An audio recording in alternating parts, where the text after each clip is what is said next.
एक बार एक शिकारी शिकार करने के लिए जंगल में पहुंचा।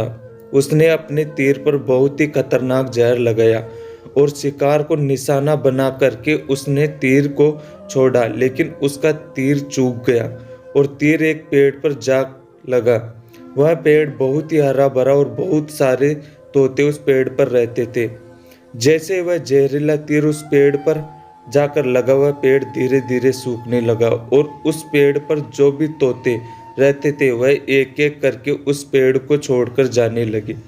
उस बड़े से पेड़ के कोटर में एक बहुत ही बूढ़ा तोता रहता था, जो बहुत ही धर्मात्मा और अच्छे मन का था।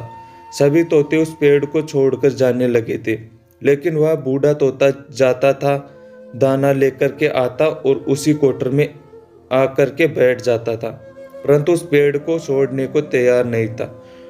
बूढ़े तोते के साथियों ने कई बार आकर के उसे समस्या कि यह पेड़ सूख रहा है और किसी दिन गिर भी जाएगा, चलो किसी और पेड़ पर चल कर रहा जाए, परंतु वह बूढ़ा तोता वहां से जाने को तैयार नहीं हो रहा था। अब यह बात देवराज इंद्र तक पहुंची। उन्हें बताया गया कि एक तोता है, वह जिस पेड़ पर रहता है उस पेड़ पर एक जहरीला तीर लगने के कारण सूखने, गिरने और खत्म होने के कगार पर आग पहुंचा और एक बूढ़ा तोता अभी भी वहीं पर रह रहा है। वह दाना लेकर आता है और वहीं पर रहता है, जबकि उस जंगल में बहुत सारे पेड़ हैं, लेकिन वह उसी पेड़ पर रह रहा है। देवराज इंद्र प्रकट हुए और उस बूढ़े तोते से कहने लगे कि आप बहुत धर्मात्मा हैं, बहुत ही अच्छे मन के हैं, लेकिन आप इस पेड़ को छोड़कर किसी और पेड़ पर चले जाइए, क्योंकि यह पेड़ कुछ ही दिनों में गिर जाएगा। तालाब के पास में बहुत से बड़े बड़े हरे भरे पेड़ हैं, बड़े बड़े कोटर हैं, उन पेड़ों पर फल भी लगे हुए हैं, उन्हें वहीं पर तोड़कर खा सकते हैं, परंतु यहाँ से आप चले जाइए।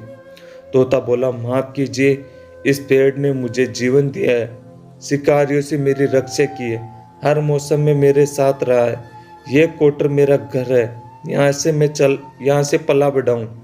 इस पेड़ को मैं छोड़कर कैसे जा सकता हूँ? इस पर संकट आया है तो मैं इसे छोड़कर चला जाऊं? मैं ऐसा कभी नहीं कर सकता। देवराज इंद्र तोते की इस बात से बहुत ही प्रसन्न हुए। उन्होंने तोते से कहा, मैं आपके इस बात से बहुत ही खुश हूँ, मांगो जो आपको मांगना है। उस बूढ़े तोते ने कहा, मुझे बस इतना मांगना है कि जिस पेड़ ने मुझे जन्म दिया, जहाँ मैं रहा पला बढ़ा, जिसे आप मेरा जन्मभूमि कह सकते हो, आप इसे फिर से वैसा ही हरा भरा कर दो जैसा यह था। देवराज इंद्र ने अमृत से उस पेड़ को सींच दिया और पहले की तरह हरा भरा कर दिया। अब वापस से उस पेड़ पर आकर के बाकी तोते रहने लगे। वह बूढ़ा तोता कुछ समय और जिंदा रहा, फिर उसकी मृत्यु हो गई और वह स्वर्ग में चला गया। यह कहानी हमें सिखाती है कि जब भी किसी इंसान का बुरा दौर आता है तो इमोशनली वह टूटा हुआ होता है, उसे किसी के सहारे की जरूरत होती है, किसी की आवश्यकता होती है। अगर आप ऐसे समय में उसे छोड़कर चले जाएंगे, उससे बात नहीं करेंगे, मुंह मोड़ लेंगे, तो